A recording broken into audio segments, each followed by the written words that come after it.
Olá pessoal, tudo bem com vocês?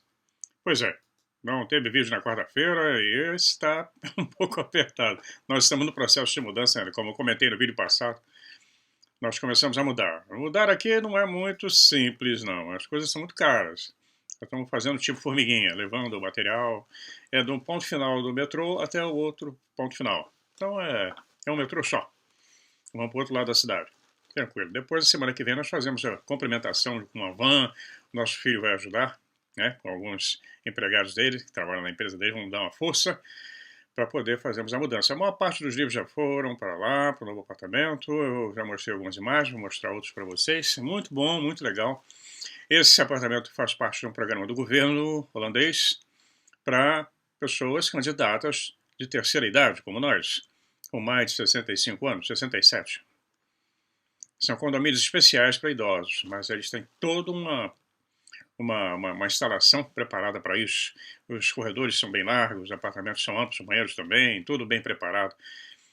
Um shopping center bem perto, um centro comercial, correio, biblioteca, tudo em volta. Nós estamos a 50 metros da entrada do metrô, é fantástico. São milhares de pessoas que se inscrevem, né? E um algoritmo que trabalha isso, não tem contato humano. Nós preenchemos uma ficha com as características de como nós queremos o apartamento, renda, etc. Tem que ser de baixa renda. Por incrível que pareça, nós somos baixa renda aqui na Holanda. E o algoritmo vai escolhendo. Está na posição 1480, fomos pulando. Em 2 meses chegamos ao 4º lugar. Eles oferecem várias opções de apartamentos, dentro das características que nós informamos. E aí nós vamos escolhendo. Tem uma série de requisitos, né, de quesitos que você tem que preencher, comparecer, visitar, etc, etc. Não é muito simples, não. Mas nós fomos contemplados e muito bom, fantástico, estamos muito felizes com isso. Vamos para um local bem mais tranquilo que aqui onde nós moramos. É um bairro muito bom, muito elogiado pelas pessoas. É do limite de Amsterdã. Né? Muito legal. Parques incríveis, tem um castelo medieval lá perto que eu vou fazer um vídeo lá fantástico para vocês. Mas vamos começar a bater o nosso papo. Tá? Assim que eu tiver mudado, com todo bonitinho, já quase pintamos quase o apartamento todo, eu e a Magdalena. Não contratamos ninguém, não dá. Vamos lá, subindo a escada, com o rolinho, pintando. É muito divertido e faz parte. Nós gostamos disso. E a gente se diverte também. E a coisa mais importante que tem é que se você tem que fazer algum trabalho, que faça de uma forma divertida. Porque a vida é curta e muito boa.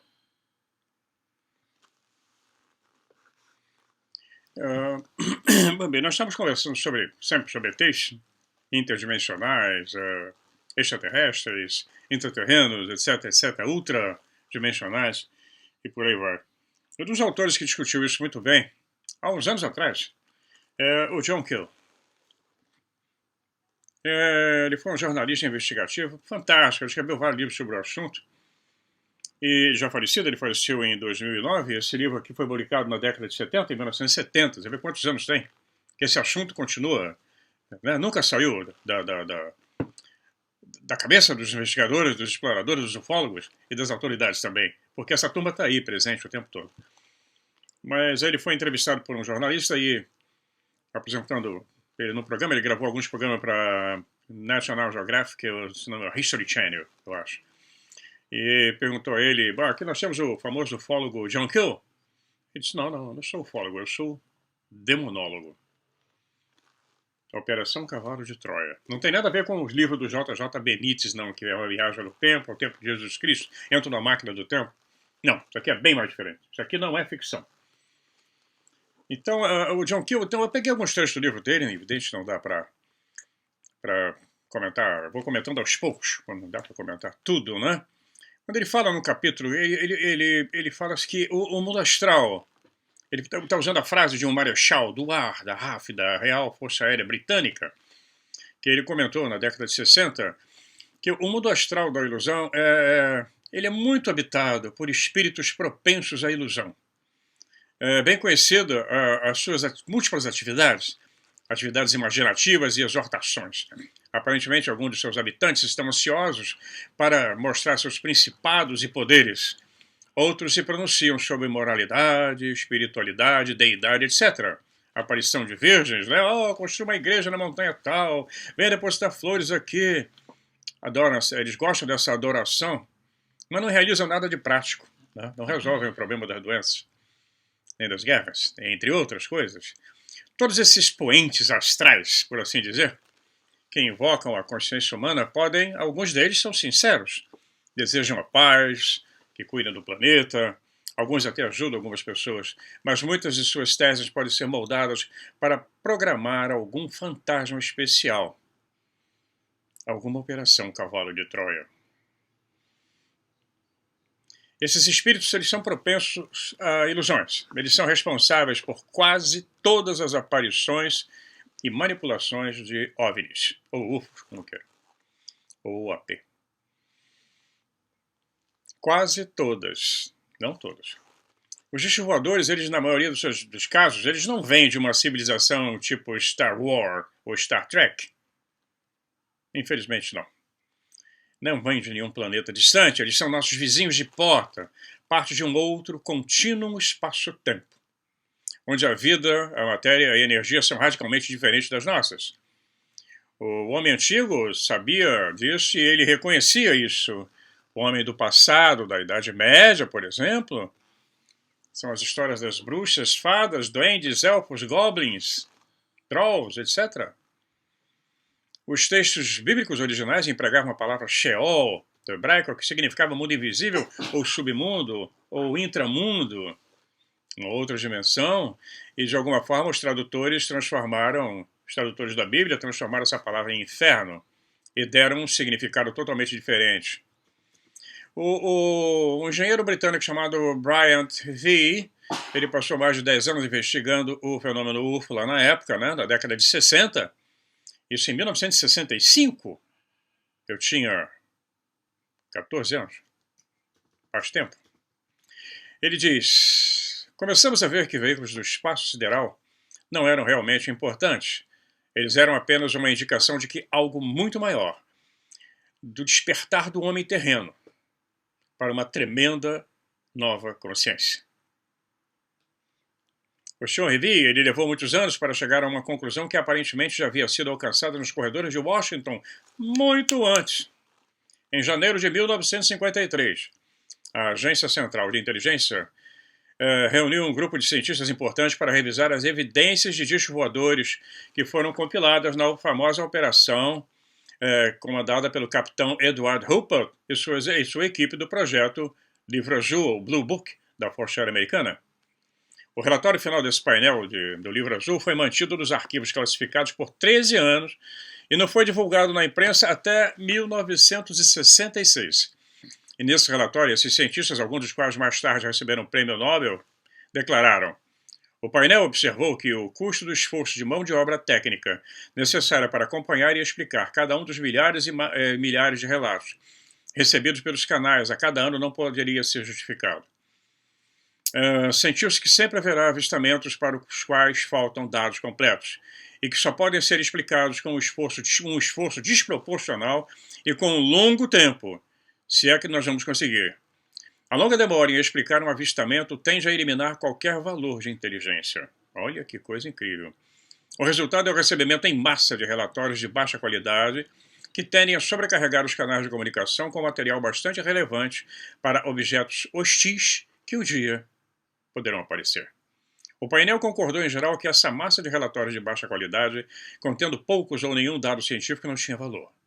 Muito pelo contrário, era possivelmente perigoso ter um militar fomentando a sua preocupação pública com luzes sinuosas noturnas, luzinhas que mudam de posição, mudam de cor, e assim havia uma necessidade de desenfatização. E isso foi realizado. Então o painel sugeriu um programa para desmascarar os OVNIs e destruir sistematicamente a mística que cresceu em torno do assunto. E tal programa, afirmou o relatório, deveria reduzir a credibilidade do público e, consequentemente, sua suscetibilidade à propaganda inteligente e hostil. Criaram falsos avistamentos. Deram ênfase ao ridículo. Até hoje, tem casos, em cada entrevista que eu assisto, que como é que o cara faz uma coisa dessa para ganhar like? E isso estraga com a ufologia séria, mas faz parte do plano dos governos, principalmente o governo americano, que é quem controla. Todo mundo está vendo que, agora, eu falei no vídeo passado, está nos jornais. principais jornais americanos, o Departamento do Estado americano, no Pentágono, tem um escritório agora para estudar isso. Né? Depois de tanto tempo, está lá. E eles não têm respostas ainda. Enquanto isso, os outros países ficam caladinhos. Ninguém fala nada. Tipo, ó, se você falar, eu falo. Que quem está no controle, quem está no controle ainda, a nível de Estado, vejam bem, já falei sobre isso, nível de presidente é uma coisa, o presidente fica 4 anos e vai embora. Ou 5. O Estado permanece. No Brasil é que o Estado é uma esculhambação. No Brasil, um juiz manda em todo mundo, no Estado, no presidente, na sua casa, no YouTube, na cor da cueca, em tudo. É diferente. O Brasil está sem governo e sem Estado. Isso faz parte do programa também. Então, segredos de Estado, ordens de Estado, pertencem ao Estado americano. Não é um grupo que está ali no gabinete da Casa Branca, não. Isso em qualquer país. Então, com isso, é parte do plano para diminuir a ênfase nos avistamentos. Isso eu estou falando da década de 60, nada mudou. Os arquivos da Força Aérea foram fechados para jornalistas e pesquisadores por vários anos. Desculpe, nada mudou, não. Mudou a partir do governo Reagan. Veio a FOIA, FOIA, né? Freedom of Information Act, que você tem condições de pesquisar os arquivos que foram liberados, não todos. São milhões, não são milhares, não, são milhões de arquivos. Então, naquela época, eles foram proibidos de discutir o material OVNI com pessoas de fora, os militares. E esse movimento inspirou o grito de censura, né? Que ainda circula na época. Contra a censura, queremos a abertura. Agora está aí, saiu, é oficial, a Marinha Americana abriu esses arquivos, a Força Aérea não, a Marinha. E agora eles continuam atazanando a vida do pessoal nas bases aéreas. Eu espero que atazane bastante e atrapalhe essa maldita guerra que está acontecendo aqui na Europa e outra no Oriente Médio, tem no mundo inteiro, tem conflitos. Então, nós vamos ver que a Força Aérea trabalhou para encobrir o tempo todo. Então, uma coisa real. Havia um fenômeno que eles não conseguiam explicar. Então, nós vamos ver que, por exemplo, do projeto Blue, que ele ilustra claramente a atitude oficial de genuíno desinteresse. Um dos relatórios, o relatório especial número 14 do projeto Blue de 1955, fala o seguinte: o único resumo preciso das estatísticas de avistamentos, eles colocam 689 avistamentos, foram listados como desconhecidos. Um aumento de apenas 12 sobre o total de 1.955 avistamentos. As estatísticas da Força Aérea foram descaradamente manipuladas ano após ano. Até mesmo as colunas de números foram adicionadas incorretamente. Em 17 de dezembro de 1969, o secretário da Força Aérea Robert C. Simmons, Jr., anunciou o término do projeto Blue Book, e os arquivos do Blue Book foram retirados para os arquivos da base aérea de Maxwell, no Alabama. E assim terminou uma era de irresponsabilidade quase inacreditável, tanto por parte da Força Aérea Americana, quanto dos entusiastas dos OVNIs, dos ufólogos, que se apresentaram como críticos dessa não investigação da Força Aérea Americana. Vê como a coisa vinha sendo sabotada. O fenômeno não é novo, e os avistamentos que foram os filmes divulgaram mais 4 filmes agora, inclusive um do Iraque. Isso não é novidade, eles têm centenas e centenas de filmes no mundo inteiro. É que estão todo mundo na seringa, porque não sabe o que é, não tem como lidar, eles têm mais poder do que nós. E nós estamos querendo bagunçar a casa que é deles também, de uma boa parte deles. Não é? Bom, a verdade é que o John Keel, ele continua escrevendo, ele descreve no livro dele, diz que os ufólogos foram enganados por otários, foram transformados em otários por muitos anos, aliás. Não pelo governo, mas pelo fenômeno. Os rumores maliciosos, até mesmo maliciosos e sem sentido, foram transmitidos a eles através dos contatados. Começou a aparecer contatado para todo lado, falso. Eles aceitaram esse lixo como fato. Outras histórias clássicas de OVNIs tiveram seu início como ficção claramente rotuladas em revistas masculinas baratas, tipo Playboy, etc., e outras.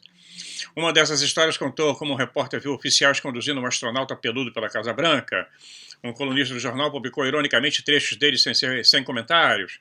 E vai por aí afora. Tabloides responsáveis, principalmente os ingleses, lucraram com ondas temporárias de interesse dos OVNIs, publicando histórias de discos voadores completamente ficcionais. No Brasil aconteceu também, ainda acontece, com fotos falsificadas, etc. Teve um incidente na ilha de Spitsbergen, no início dos anos 50, que foi gerado por um jornal, né? E ele foi republicado várias vezes. E o governo incentiva esse tipo de coisa, né? A ridicularização do fenômeno OVNI. Agora está muito melhor. O que vocês estão vendo agora, eu jamais pensei em ver. Que eu estaria vivo para ver os jornais principais do mundo e governos, principalmente o governo americano, falando abertamente do fenômeno UFO.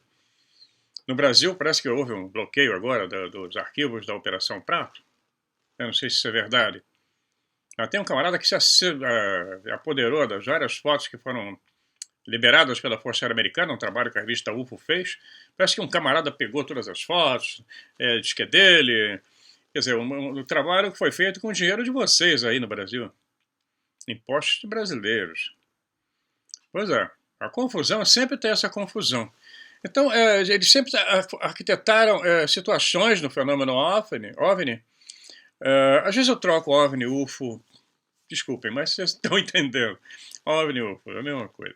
Não é nenhum snobismo, não. Eu moro muitos anos fora do Brasil. E às vezes falo OVNI, às vezes falo UFO, mas quem acompanha o canal já sabe disso, né? Então, as organizações ufológicas acabaram brigando entre elas. Até hoje tem briga da MUFON com não sei quem. Nossa, é um pega pra capar. No YouTube também. Eu já assisti brigas de grupos, de canais, disputando audiência. E aí inventam qualquer coisa. Né? Tão bom quando a gente não tem mais esse problema de monetização. Eu tô nem aí. Quem gostar, põe lá. Quem não gostar, põe não gostei e acabou. Fica por aí mesmo, né? Informar, não vou levar nada disso para o túmulo. Então, o John Keel, ele continua que havia uma luta interna entre vários grupos de ufólogos, e ele diz que só isso merecia um estudo especial. Muitos ufólogos estariam vivendo um terror genuíno, havia uma perseguição séria. Você ser ufólogo na década de 60 era um beijo da morte. Havia um perigo. Alguns não confiavam nem nas suas próprias famílias, outros sofreram colapsos nervosos. A coisa era barra pesada. Não é hoje esse oba-oba, não. Quem tem a minha idade ou quem acompanha a ufologia desde a década de 50, 40, final da Segunda Guerra Mundial, sabe disso. Era perigoso ser ufólogo. Então, comitês de investigações nacionais de fenômenos aéreos receberam relatórios de um dos seus membros sobre o avistamento, do famoso avistamento de Betty e Barney Hill. Foi a primeira história publicada sobre abdução. Isso foi em 1961. Isso aí só vê eles, dizem nos relatórios, tem livros e filmes sobre o assunto, sofreram efeitos extraordinários depois de verem figuras humanoides na janela de um OVNI. Eles esconderam o relatório completo em seu escritório. A história nunca teria se tornado de conhecimento público se um autor chamado John Fuller não tivesse tropeçado, né, com esses relatórios anos depois. E ele fazia investigações independentes sobre fenômenos ufológicos. Né? Ele se sentiu, o casal Barney Hill, ele se sentia muito mal, tiveram dores de cabeça, dores de estômago, consultaram um médico, o médico resolveu fazer uma hipnose regressiva e aí eles abriram o jogo. E aí a história, isso é uma outra história. Né? E o John Keel, ele continua no livro dele, Operação Cavalo de Troia, que os eventos demonológicos discutidos no livro dele têm confundido as organizações OVNIs. Eles não gostam disso. Naquela época não gostavam, né? E descartavam a maioria dos relatórios como embustes, sem qualquer tipo de investigação. Em muitos casos, eles acusaram publicamente as testemunhas de mentirosas, malucas e por procura de publicidade, mercenários querendo ganhar dinheiro, tentando explorar o assunto. Os próprios ufólogos frustraram a pesquisa efetiva sobre esses assuntos interdimensionais, né, e criaram uma atmosfera de ridicularização que envolvia o assunto e deixou, assim, os profissionais qualificados que investigavam isso receosos de se envolverem. O Jacques Vallée passou por isso, o próprio doutor Haneken, que trabalhou 20 anos para a Força Aérea Americana, escondendo, era o doutor Gás de Pântano, também não aguentou, caiu fora. Ele viu que a coisa tinha que ser discutida sob uma outra ótica. Não eram mais extraterrestres. Eram outra coisa. Então, o fenômeno, ele, eu já comentei também, não invalida a hipótese extraterrestre, para quem está no controle aqui. mora aqui. Então, o John Keel continua, ele fala que os contatados, né, começaram a mandar mais relatórios, outros investigadores começaram a aparecer, David Jacobs e outros a estudar o fenômeno da abdução, e foram ficando assim espantados com a quantidade de relatos de abdução. Pessoas que jamais teriam seus nomes revelados porque não queriam publicidade. O ano retrasado, ao que eu cheguei na Holanda, um dos principais jornais de esquerda aqui publicou uma reportagem gigantesca sobre abduções acontecidas aqui em Amsterdã. Eu falei sobre isso no vídeo, eu não lembro agora o número, teria que procurar. Um jornal que não daria espaço para esse tipo de assunto, né? Então, eu não vou ler, eu estou tentando fazer um resumo aqui, né, sobre esse livro. Lembre-se, o livro é Operação, é muito interessante, Operation Trojan Horse, John Keel. Acho que eu tenho a foto dele aqui. Tá vendo? Aqui.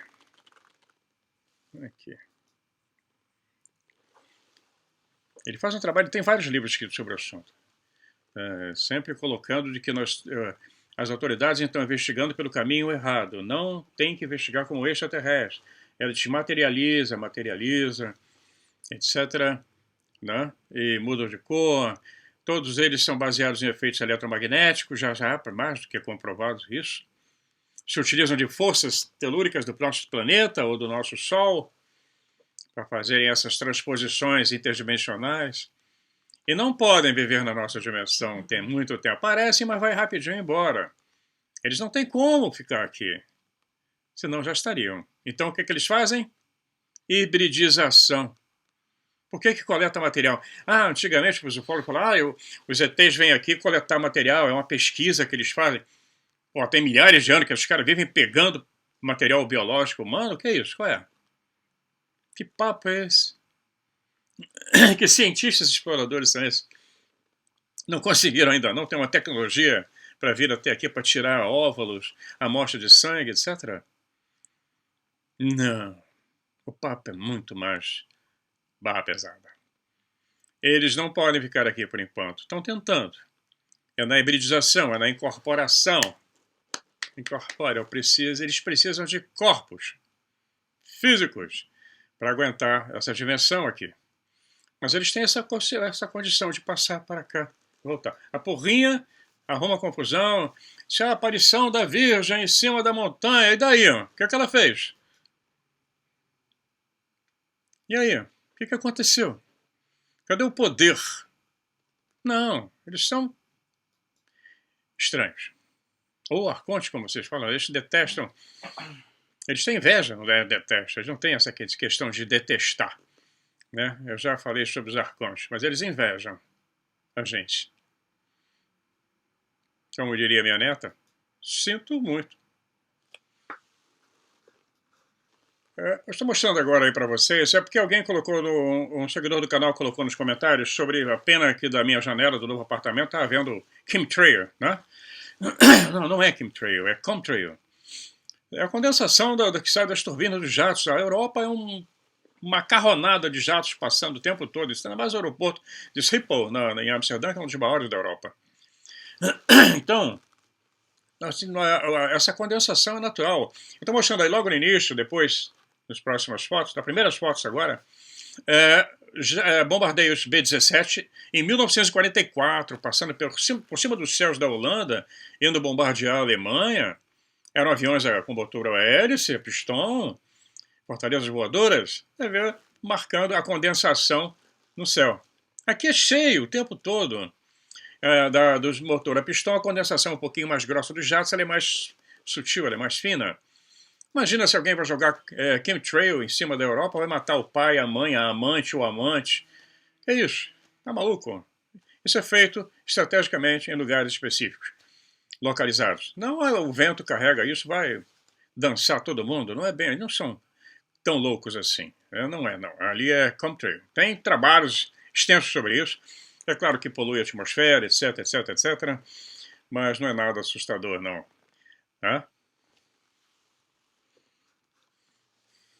Pois é, pessoal, e por hoje é só... Eu estou deixando aí no final do vídeo uma série de vídeos do feriado do Dia do Rei.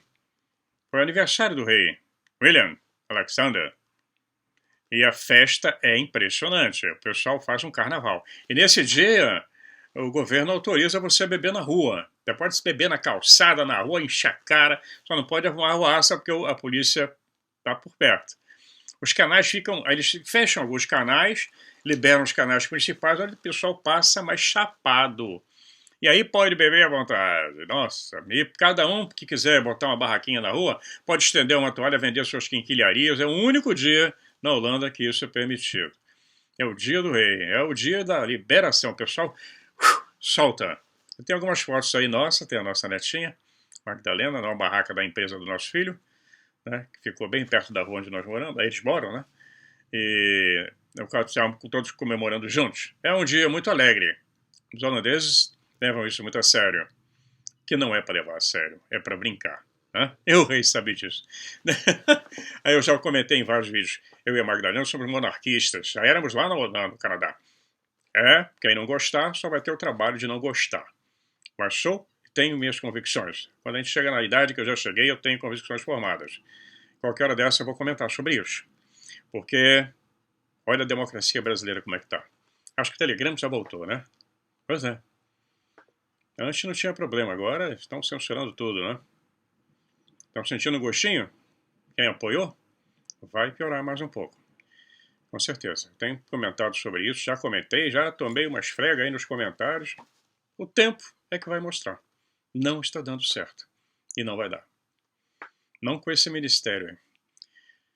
Pois é. Enfim, alguém está no comando. E tem alguém que gosta de arrumar confusão. Para manter o controle. Dividir. Para dominar. Tá bom, pessoal? Fiquem na paz. A semana que vem, não sei ainda se será no apartamento novo. Uma vez instalado lá, nós estamos terminando a pintura, eu e a Magdalena. Estamos indo para lá amanhã, eu vou para lá terminar os detalhes das janelas, da varanda, tem uma vista muito bonita. Aí, assim que nós conseguirmos instalar e organizar tudo, eu vou começar a fazer a live com vocês, tá? Mas eu aviso antes. Fiquem na paz. E até lá.